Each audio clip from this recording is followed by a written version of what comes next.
Good morning students. आपणा सर्वांचे career vision अकॅडमीच्या online प्लॅटफॉर्मवर स्वागत आहे. आज आपण आगामी महाराष्ट्र राष्ट्रपती संयुक्त मुख्य परीक्षा गट ब आणि गट क या अनुषंगाने वन लायनर करंट अफेअरचा भाग 21 सुरू करत आहोत. या भागामध्ये चालू घडामोडीशी संबंधित महत्त्वाचे मुद्दे देण्यात आले जे तुम्हाला आगामी सर्व प्रकारच्या स्पर्धा परीक्षांसाठी उपयोगी पडतील. यामधला आपण पहिला मुद्दा घेणार आहोत आणि तो म्हणजे महास्विम. 2023मध्ये सागरी प्रदूषणाबाबत नागरिकांमध्ये जनजागृती करण्यासाठी देशातील सर्वात मोठे सागरी साहसी जलतरण अभियान म्हणजेच महास्विम याचं उद्घाटन आपल्याला मुंबईमध्ये करण्यात आलेलं पाहायला मिळते. या अभियानाचा जो मुख्य उद्देश होता तो म्हणजे सागरी प्रदूषणाबाबत जनजागृती करणे आणि याच अभियानाच्या अंतर्गत म्हणजेच महास्विम 2023च्या अंतर्गत तर गेटवे ऑफ इंडिया ते एलिफंटालेने जवळपास 16 किलोमीटरचा प्रवास हा देशभरातील जलतरणपटूंनी पोहून पूर्ण केला आहे आणि त्या संदर्भात हे अभियान महास्विम महाराष्ट्रामध्ये राबवण्यात आलं होतं. ही बाब तुम्ही आवर्जून लक्षात ठेवा. आणि मुख्य उद्देश जो आहे तो म्हणजे सागरी प्रदूषणाबाबत जनजागृती करणे. त्यानंतर आपण ज्ञानोबा तुकाराम पुरस्कार बघणार आहोत आणि विशेष म्हणजे ज्ञानोबा तुकाराम जे पुरस्कार आहे हे पुरस्कार महाराष्ट्र शासनातर्फे दिल्या जातात. महाराष्ट्र शासनाच्या वतीनं दिला जाणारा संत साहित्यासाठी तसेच मानवतावादी कार्यासाठी हा म्हणजेच ज्ञानोबा तुकाराम पुरस्कार दिला जातो. या पुरस्काराचं स्वरूप म्हणजे पुरस्काराची जी रक्कम आहे ती 5 लाख रुपयासोबत रोख मानपत्र आणि मानचिन्ह हे एकंदरीत स्वरूप म्हणता येईल आपल्याला पुरस्काराचं. आणि त्या व्यतिरिक्त आतापर्यंत महाराष्ट्रातील विशेष म्हणजे 2019 ते 20 या आर्थिक वर्षापासून जर आपण पाहिलं तर पहिला 2019-20 या वर्षाचा हरिभक्त पारायण बद्रीनाथ तनपुरे यांना 19-20साठी महाराष्ट्र शासनाचा ज्ञानोबा तुकाराम पुरस्कार मिळाला त्यांना बद्रीनाथ तनपुरे यांना. नंतर बाबा महाराज सातारकरांचं नाव तुम्हाला माहीत असेल. अलीकडे बाबा महाराज सातारकरांचं निधन झालेलं आहे आणि त्यांना कोणत्या वर्षीचा ज्ञानोबा तुकाराम पुरस्कार मिळाला असा जर तुम्हाला प्रश्न विचारण्यात आला तर त्यांना 2021साठी ज्ञानोबा तुकाराम पुरस्काराने विशेषतः महाराष्ट्र राज्य शासनाच्या ज्ञानोबा तुकाराम पुरस्काराने सन्मानित करण्यात आलं. ही बाब आवर्जून लक्षात ठेवू शकता.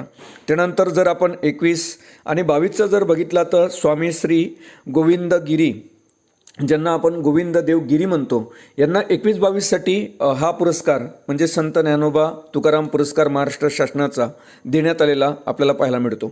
त्यानंतर जो 22-23चा पुरस्कार आहे तो जे बाभुळगावकर शास्त्री महंत आहे तर त्यांना मिळाला 2022-23चा महाराष्ट्र राज्य शासनाचा ज्ञानोबा ज्यांना आपण संत ज्ञानोबा तुकाराम पुरस्कार हा 2022-23चा कोणाला देण्यात आला तर बाभुळगावकर शास्त्री महंत यांना देण्यात आलेला आपल्याला पाहायला मिळतो. त्यानंतर पुढचा मुद्दा आपण पाहणार आहोत. तुम्हाला माहीत असेल अमेरिकेमध्ये पहिल्यांदाच विशेषतः न्यूयॉर्कमध्ये अरुण सुब्रमण्यम हे जे पहिले भारतीय ठरले आहेत अमेरिकन जिल्हा न्यायाधीश होणारे यांचं नाव आवर्जून लक्षात ठेवा. ज्यावेळेस एका भारतीयाची नियुक्ती एखाद्या देशामध्ये एका विशेष पदावर केल्या जाते त्यावेळेस अशा प्रकारचे प्रश्न आयोग विचारत असतो. म्हणून न्यूयॉर्कमधले पहिले भारतीय अमेरिकन जिल्हा न्यायाधीश कोण तर त्यांचं नाव आहे अरुण सुब्रमण्यम. पुढचा मुद्दा घेणार आहोत का 12वे जागतिक हिंदी साहित्य संमेलन कोणत्या देशात पार पडले तर 12वे जागतिक हिंदी साहित्य संमेलन हे फिजी या देशात पार पडले. त्यानंतर पुढचा मुद्दा आपण घेणार आहोत. अलीकडे नेमणूक झालेली आहे रवनीत कौर यांची भारतीय स्पर्धा आयोगाच्या अध्यक्षपदी. रवनीत कौर म्हणजेच पंजाब केडरच्या या 1988 बॅचच्या अधिकारी आहेत. यांची नियुक्ती अलीकडे भारतीय स्पर्धा आयोगाच्या अध्यक्षपदी झालेली आपल्याला पाहायला मिळते. या पदावर अगोदर संगीता वर्मा या होत्या आणि तुम्हाला माहीत असेल का भारतीय स्पर्धा आयोग कायदा हा 2002चा आहे आणि राघवन समितीच्या शिफारसीनुसार MRTP ज्याला आपण monopoly restriction trade practice act म्हणतो 1969चा त्याच्याऐवजी भारतीय स्पर्धा आयोग कायदा करण्यात आला 2002मध्ये. आणि हे सर्व जी प्रोसेस घडली ती राघवन समितीच्या शिफारसीनुसार MRTP कायद्याचं रूपांतर भारतीय स्पर्धा कायद्यामध्ये झालं. ही बाब आवर्जून लक्षात ठेवा. त्याच्यानंतर पुढं आपण पाहणार आहोत न्यू डेव्हलपमेंट बँकच्या संदर्भात काही माहिती. तुम्हाला माहीत असेल 20 फेब्रुवारी 2023 रोजी इजिप्त हा देश ब्रिक्स गटाच्या न्यू डेव्हलपमेंट बँकचा सदस्य झालेला आपल्याला पाहायला मिळतो. आणि याआधी आपण पाहिलं सप्टेंबर 2023मध्ये बांगलादेश, संयुक्त अरब अमिरात आणि उरुग्वे या देशांना न्यू डेव्हलपमेंट बँकचे सदस्य म्हणून घोषित करण्यात आले होते.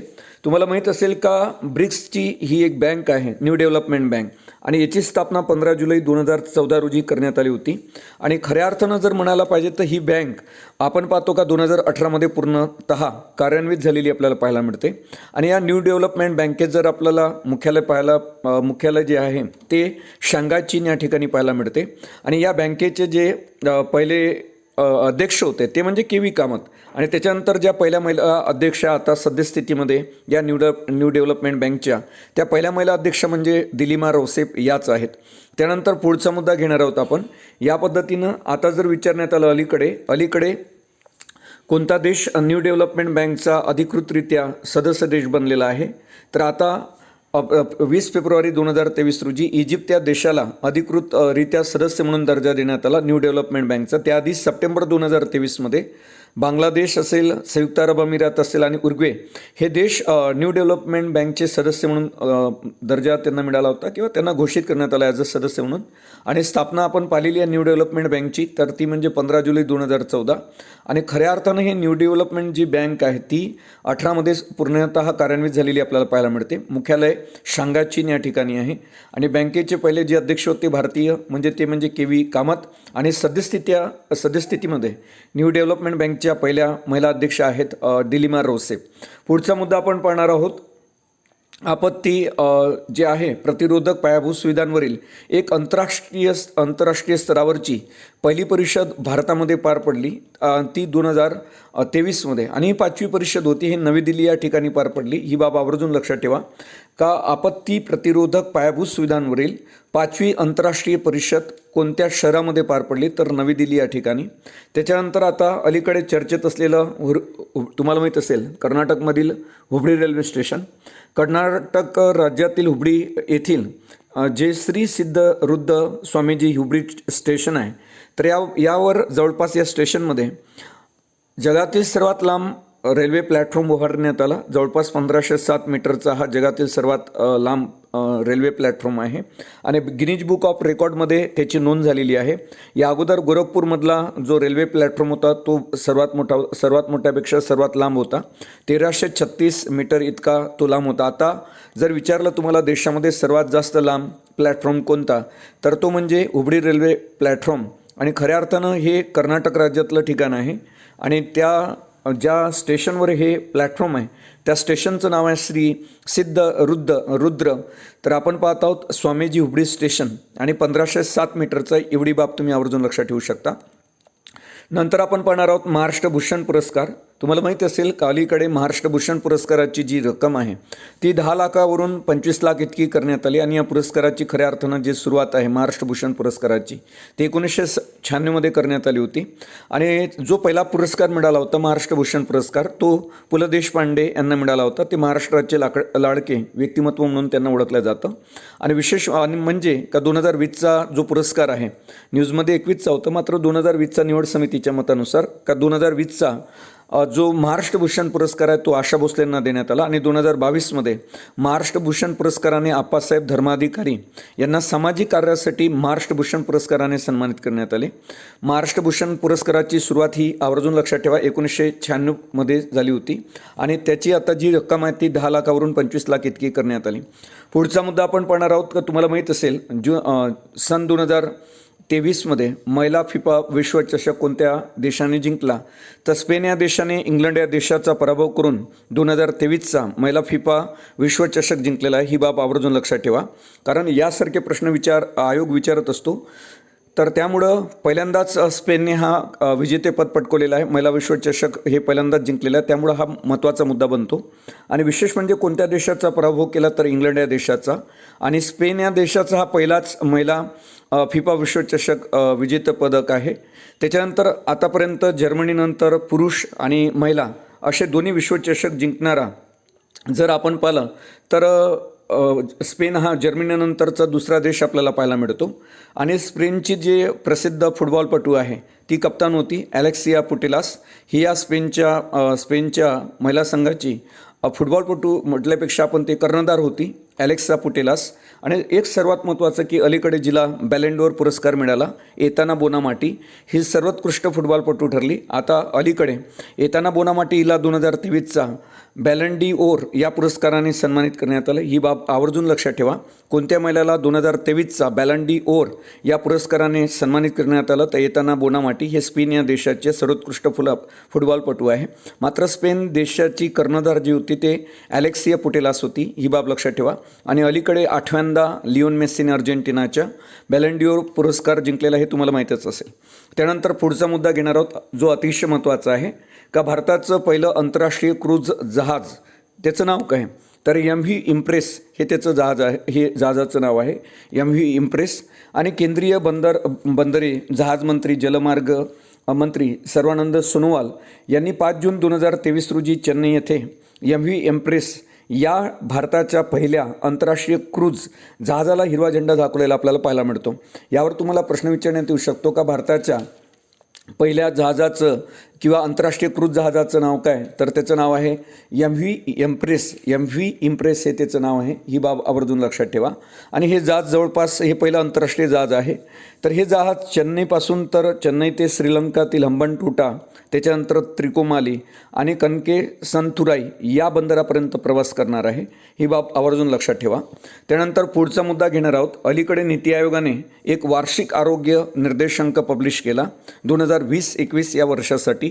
आणि विशेष म्हणजे कोविड पिरियडमध्ये जर आपण पाहिलं तर नीती आयोगाच्या अहवालानुसार कोविड पिरियडमध्ये सर्वात चांगली आरोग्याच्या संदर्भात कामगिरी करणारं जे पहिलं राज्य होतं ते केरळ, दुसऱ्या क्रमांकावर तामिळनाडू आणि तिसऱ्या क्रमांकावर तेलंगणा हे राज्य होतं. असा हा नीती आयोगाचा वार्षिक अहवाल निर्देशांक 2020-21 आपल्याला सांगताना दिसतो.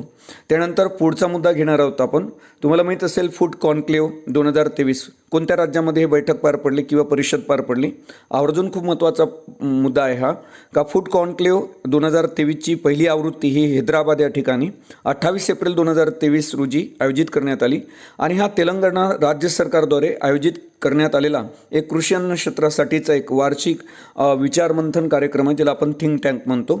तर आवर्जून लक्षात असू द्या का फूड कॉन्क्लेव्ह 2023ची पहिली आवृत्ती कोणत्या शहरामध्ये भारतामध्ये पार पडली तर हैदराबाद या ठिकाणी. पुढचा मुद्दा आपण पाहणार आहोत. तुम्हाला माहीत असेल हैदराबादमध्ये अजून भारतातील पहिल्या कोळशापासून मिथेनॉल निर्मिती करणारा पहिला प्रकल्प उभारण्यात आलेला आहे. जर तुम्हाला विचारण्यात आलं का भारतातला पहिला कोळशापासून मिथेनॉल निर्मिती करणारा देशातला पहिला जो प्रकल्प आहे तो कोणत्या शहरामध्ये उभारण्यात आला तर तो म्हणजे हैदराबाद. तुम्हाला अलीकडे माहीत असेल का सुलोचना लाटकर यांचं निधन झालेलं आहे. ज्येष्ठ अभिनेत्री होत्या त्या सुलोचना लाटकर यांचा जन्म जर आपण पाहिला सुलोचना लाटकर यांचा तर त्यांचा जन्म आपल्याला 30 जुलै 1928 पाहायला मिळतो. यावर्षी त्यांचा जन्म झालेला आहे 1928 बेळगावमधील चिकोडी तालुक्यामध्ये. आणि दुसरी गोष्ट त्यांचं जे निधन झालं ते अलीकडे झालं तर त्याची तारीख आहे 4 जून 1923 त्यांचा मृत्यू 4 जून 1923 नाही तर 2023 असं ते पाहिजे. 2023 त्यांचा मृत्यू हा मुंबईतील दादर मुंबईमध्ये प्रदीर्घ आजारानं झालेला आपल्याला पाहायला मिळतो. मृत्यू आवर्जून लक्षात ठेवा 4 जून 2023 या ठिकाणी पाहिजे. आणि विशेष म्हणजे या ज्येष्ठ अभिनेत्री ज्या सुलोचना लाटकर आहेत यांचं मूळ नाव लक्षात ठेवा तुम्ही रंगू दिवान हे त्यांचं मूळ नाव होतं. मात्र भालचंद्र पेंढारकरांच्या जयाप्रभा स्टुडिओमधून त्यांनी सर्वप्रथम चित्रपटाला सुरुवात केली आणि त्यांच्या पहिल्या चित्रपटाचं जे नाव होतं ते म्हणजे सासूरवास. हा 1946चा चित्रपट आहे हे आवर्जून लक्षात ठेवा. आणि सुलोचना हे जे नाव दिलं त्यांना सुलोचना लाटकर यांना त्यांचं मूळ नाव होतं रंगू दिवान होतं. मात्र सुलोचना हे नाव त्यांना भालचंद्र पेंढारकरांनीच दिलेलं आपल्याला पाहायला मिळतं. इव्हन भारत सरकारने त्यांना 1999 पद्मश्री पुरस्काराने सन्मानित केलं आणि सोबतच महाराष्ट्र भूषण पुरस्कार 2009 ने त्यांना सन्मानित करण्यात आलेलं आपल्याला पाहायला मिळते. यावर जर तुम्हाला विचारण्यात आलं का सुलोचना लाटकर यांना कोणत्या वर्षी महाराष्ट्र भूषण पुरस्काराने सन्मानित करण्यात आले तर 2009 आणि पद्मश्री पुरस्कार त्यांना मिळाला 1999. इव्हन अखिल भारतीय मराठी चित्रपट महामंडळामार्फत त्यांना चित्रभूषण पुरस्कार 2003 देण्यात आला आणि सोबतच फिल्म जीवनगौरव पुरस्कार 2004 देखील त्यांना सन्मानित करण्यात आलेलं आपल्याला पाहायला मिळते. अशा पद्धतीनं हे ज्येष्ठ अभिनेत्री सुलोचना लाटकर यांच्या संदर्भात काही महत्त्वाची माहिती आहे. त्यांचं मूळ नाव लक्षात ठेवा रंगू दिवान होतं आणि त्यांना सुलोचना हे जे नाव दिलं ते भालचंद्र पेंढारकर यांनी दिलं. आणि त्यांचा पहिला जो चित्रपट होता तो म्हणजे सासूरवास 1946चा आणि त्यांचं जे निधन झालं ते 4 जून 2023 रोजी दादर मुंबई या ठिकाणी प्रदीर्घ आजाराने आणि त्यांचा जन्म बेडगावमधील चिकोडी तालुक्यात 30 जुलै 1928 रोजी झाला होता.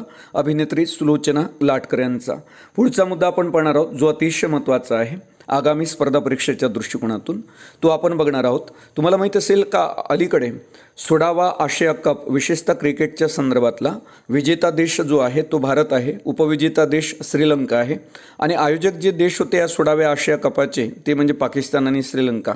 भारताने हा आशिया कप 2023 क्रिकेटच्या संदर्भातला 8व्यांदा जिंकलेला आपल्याला पाहायला मिळतो आणि आशिया कपची ही जी स्पर्धा आहे क्रिकेट स्पर्धा ही दर 2 वर्षांनी आयोजित केली जाते आणि 2018मध्ये याआधी भारताने ही स्पर्धा जिंकली होती आणि या स्पर्धेत जो प्लेअर ऑफ द टुर्नामेंटचा जो किताब आहे तो कुलदीप यादव यांनी जिंकला.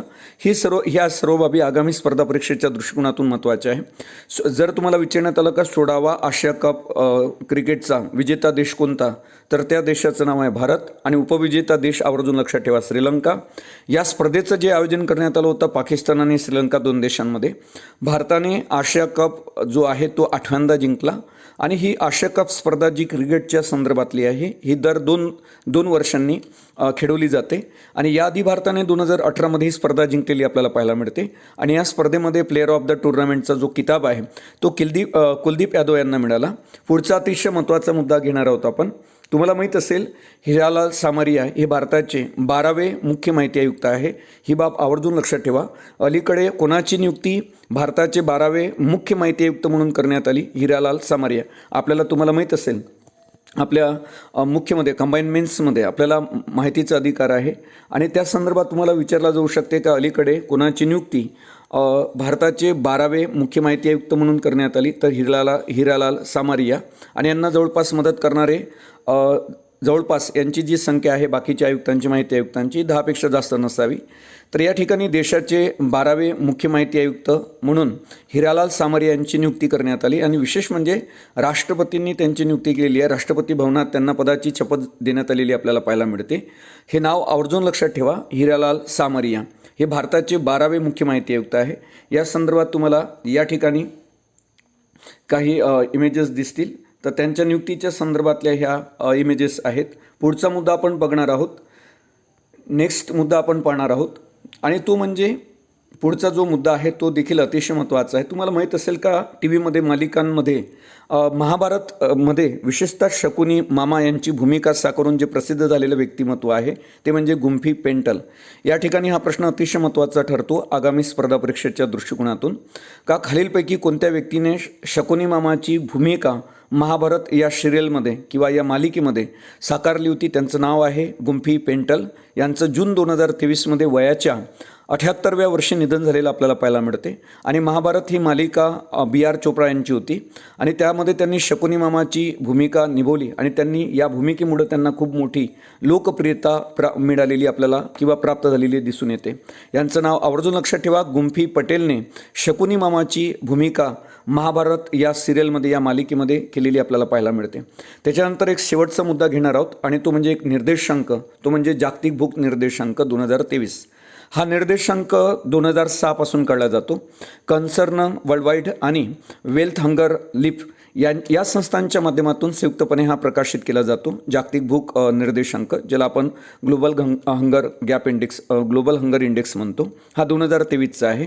ऑक्टोबर 2023मध्ये प्रसिद्ध झालेल्या या जागतिक भूक निर्देशांकामध्ये म्हणजे ग्लोबल हंगर इंडेक्समध्ये भारताचा 125 देशांच्या यादीमध्ये 111वा क्रमांक आहे आणि विशेष म्हणजे हे जे स्थान आहे भारताचं हे भारतामध्ये गंभीर भुकेची पातळी आपल्याला दर्शवते आणि या संदर्भात या अहवालावर या निर्देशांकावर भारताने विशेषतः भारत सरकारने आक्षेप घेतलेले आहे का हा निर्देशांक भारताचं योग्य पद्धतीनं मूल्यमापन करत नाही. याआधी जर आपण पाहिलं याच जागतिक भूक निर्देशांक 2023नुसार तर आपल्याला असं पाहायला मिळतं का 2022मध्ये भारताचा 121 देशांमध्ये 107वा क्रमांक होता. आता त्यामध्ये जवळपास 4ने वाढ झाली म्हणजे भारताचं स्थान या जागतिक भूक निर्देशांकामध्ये खालावलेलं आपल्याला पाहायला मिळते. मात्र आपण पाहतो का आपल्या देशाचे जे पंतप्रधान आहेत नरेंद्र मोदी यांनी सर्व व्यक्तींना जवळपास कोविड पिरियडपासून आपण पाहतो का मोफत राशन देत आहे आपण राशनच्या दुकानातून. तर मोठ्या प्रमाणात आपल्याला पण दिसून येते का मोठ्या प्रमाणात गरिबी कमी होत आहे भारतातील आणि भारतातील लोकांचं जीवनमान उंचावत आहे, त्यांचं स्टँडर्ड ऑफ लिव्हिंग उंचावत आहे. इवन कुपोषणाची पातळी कमी होत आहे असं मला म्हणायचं आहे. तर त्या संदर्भात देखील भारत सरकारने आणि भारताच्या वेगवेगळ्या या संदर्भात असलेल्या वेगवेगळ्या डिपार्टमेंटनी या निर्देशांकावर आपल्याला आक्षेप घेतलेले आपल्याला पाहायला मिळतात. इवन भारताचं याच्यात जर गुण पाहिले आपल्या तर या अहवालामध्ये किंवा या निर्देशांकामध्ये तर भारताला ग्लोबल हंगर इंडेक्समध्ये 28.7 गुण मिळालेले आहेत. आणि या यादीत जर आपण पाहिलं तर भारताच्या शेजारचे जे देश आहे त्यांची कामगिरी भारतापेक्षा चांगली आहे, बेटर आहे. त्याच्यामध्ये पाकिस्तानचा 102 क्रमांक आहे, असणारच, कारण तिची लोकसंख्या किती आणि भारतातली लोकसंख्या किती. तर हा एक महत्त्वाचा मुद्दा असतो ज्यावेळेस आपण कंपॅरिझन करतो आजूबाजूच्या देशांची लोकसंख्या आणि भारताची लोकसंख्येची तुलना आपण जर केली तर भारताच्या एक राज्यांची जेवढी लोकसंख्या आहे तेवढी या देशांची लोकसंख्या आहे. त्यामुळं अशा प्रकारची तुलना आपल्याला करता येणार नाही. तर या ठिकाणी आपण आवर्जून लक्षात ठेवा का भारतापेक्षा बाकीच्या आजूबाजूच्या देशांचा क्रमांक चांगला आहे. त्याचं कारण मी तुम्हाला सांगितलं. पाकिस्तानचा 102 क्रमांक, बांगलादेशचा 81, नेपाळ 69 आणि त्याच्यानंतर श्रीलंका 60वा. तर या ठिकाणी पाकिस्तानचा 102 क्रमांक, त्याच्यानंतर आपण पाहिलं का बांगलादेशचा 81, नेपाळचा 69 आणि श्रीलंकेचा 60वा. या निर्देशांकाची गणना जर आपण पाहिली तर 4 निर्देशांकाच्या आधारे केली जाते. आणि विशेष म्हणजे त्याच्यामध्ये एक अवपोषण असेल बालकांचं किंवा बालकांची कुपोषणता असेल, बालकांचा खुरटेपणा असेल आणि बालकांचा ज्याला आपण बालमृत्यू म्हणतो तो देखील, अशा 4 निर्देशांकाच्या आधारावर ग्लोबल हंगर इंडेक्सची गणना केली जाते. आता अवपोषण म्हणजे काय, तर अपर्याप्त उष्मांक जर मिळत असेल बालकाला तर त्याला आपण अवपोषण असं म्हणू शकतो. आणि अपर्याप्त उष्मांक प्राप्त लोकसंख्येचा जो वाटा असतो त्याला अवपोषण म्हटलं गेलेलं आहे, ज्यांना व्यवस्थितरित्या उष्मांक मिळत नाही. आता दुसरा मुद्दा, बालकृशकता कोणाला म्हणायचं, का ज्याचं वजन त्याच्या उंचीपेक्षा कमी आहे अशा 5 वर्षाखालील बालकाचं जे प्रमाण असते त्याला आपण बालकाची कृशकता किंवा चाइल्ड वेस्टिंग असं म्हणू शकतो. आणि त्यानंतर बालकांचा खुरटेपणा जो आहे तर ज्याची उंची त्याच्या वयामानानुसार म्हणा कमी आहे, ज्याची उंची त्याच्या वयामानानुसार जर कमी असेल तर अशा 5 वर्षाखालील बालकांचं जे प्रमाण असते त्याला आपण बालखुरटेपणा म्हणतो. आणि हे दीर्घकालीन अवपोषण आपल्याला दर्शवतो आहे. जर बालखुरटेपणा कोणाला म्हणायचं मी तुम्हाला सांगितलं, ज्यांची उंची त्यांच्या वयानुसार कमी आहे त्याला आपण बालखुरटेपणा म्हणू. आणि अशा 5 वर्षाखाली बालकांचं प्रमाण यामध्ये काउंट केलं जाते आणि हे दीर्घकालीन अवपोषण दर्शवत असते. आणि शेवट म्हणजे बालमृत्यू. 5 वर्षाखालील बालकांचा मृत्यू जर एखाद्या देशात जास्त होत असेल तर त्याला आपण बालमृत्यू म्हणतो. अशा पद्धतीनं या जागतिक भूक निर्देशांक म्हणजेच ग्लोबल हंगर इंडेक्समध्ये भारताचा 125 देशामध्ये कितवा क्रमांक आहे असं जर तुम्हाला प्रश्न आला तर तो म्हणजे 111वा. आणि मागल्या वर्षी जर आपण पाहिलं 2022मध्ये तर भारताचा 121 देशांमध्ये 107वा क्रमांक होता. हे दोन्ही मुद्दे तुम्ही आगामी सर्व प्रकारच्या स्पर्धा परीक्षांसाठी आवर्जून लक्षात ठेवा. अशा पद्धतीनं हे आजच्या वन लायनर करंट अफेअरच्या भाग 21मधील महत्त्वाचे चालू घडामोडीविषयक मुद्दे आहेत. पुन्हा आपण भेटू वन लायनर करंट अफेअरच्या ऑनलाईन मुद्द्यांमधील ऑनलाईन टेस्ट सिरीजमधील म्हणा किंवा मुद्द्यांमधील भाग 22मध्ये पुन्हा भेटू. आणि तोपर्यंत धन्यवाद.